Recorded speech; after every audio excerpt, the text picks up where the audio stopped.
আসসালামু আলাইকুম। সবাই কেমন আছেন? আশা করি সবাই অনেক বেশি ভালো আছেন। আল্লাহর রহমতে আমরা ভালো আছি। এই তো ছাদে এসে মনটা আরও ভালো হয়ে গেল। দেখছেন ছাদের পরিবেশগুলি অনেক সুন্দর লাগতেছে। আর এই তো আপনাদের সঙ্গে একটু শেয়ার করলাম। আর এই তো ঝিরঝির করে একটু করে কিন্তু মনে হচ্ছে বৃষ্টি পড়তেছে, গায়ে পড়তেছে, বোঝা যাচ্ছে শীতের দিনে যেমন কুয়াশাটা পড়ে ওই রকমভাবে পড়তেছে। যাই হোক, এই তো ছাদের পরিবেশটা আপনাদের সঙ্গে শেয়ার করলাম। কেমন লেগেছে অবশ্যই কমেন্টে জানাবেন।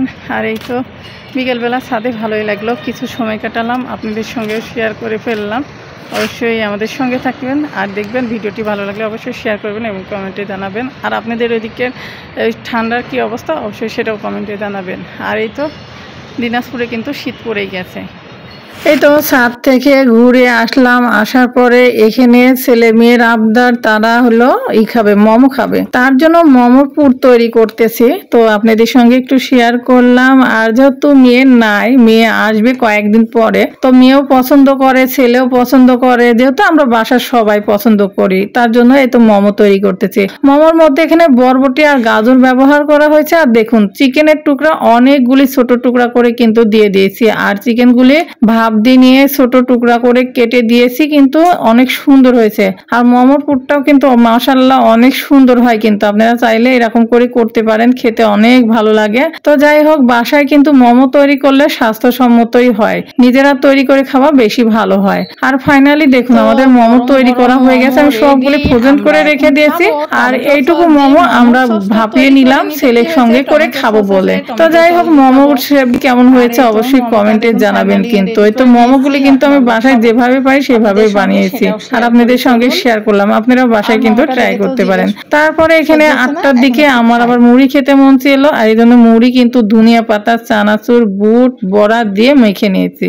এখন হলো আমি এই যে মুড়ি খাবো, দেখতে পাচ্ছেন তার সাথে কিন্তু শসাও আছে।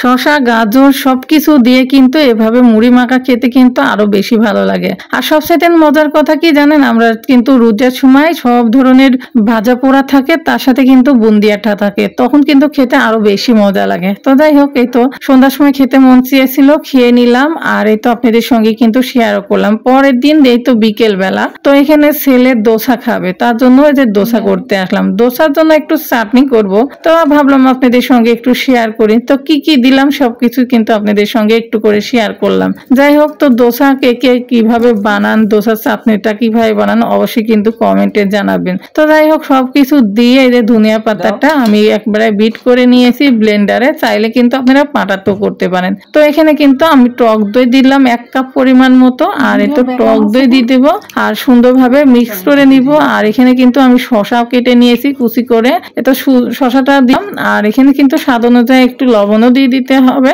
আর একটু সরিষার তেল দিয়ে দিলাম। এটা দিয়ে ভালো করে মিশিয়ে নিলাম। মিশিয়ে নেওয়ার পরে কিন্তু এই তো দোসার জন্য একবারে চাটনিটা রেডি। যাই হোক, আপনাদের সঙ্গে শেয়ার করলাম। জানি না কেমন হলো না হলো, অবশ্যই আপনারা কিন্তু কমেন্টে জানাবেন। আর বাসায় যদি এইভাবে দোসা তৈরি করে খাই না, ভালোই হয়। আর বাজারেরটা কিন্তু স্বাস্থ্যসম্মত হয় না, বাসায় যদি তৈরি করে খাই আমরা তাহলে কিন্তু স্বাস্থ্যসম্মতই হয়। তো যাই হোক, দোসা চাটনিটা এত মজা হয়েছিল কি বলবো, দুর্দান্ত হয়েছিল খেতে।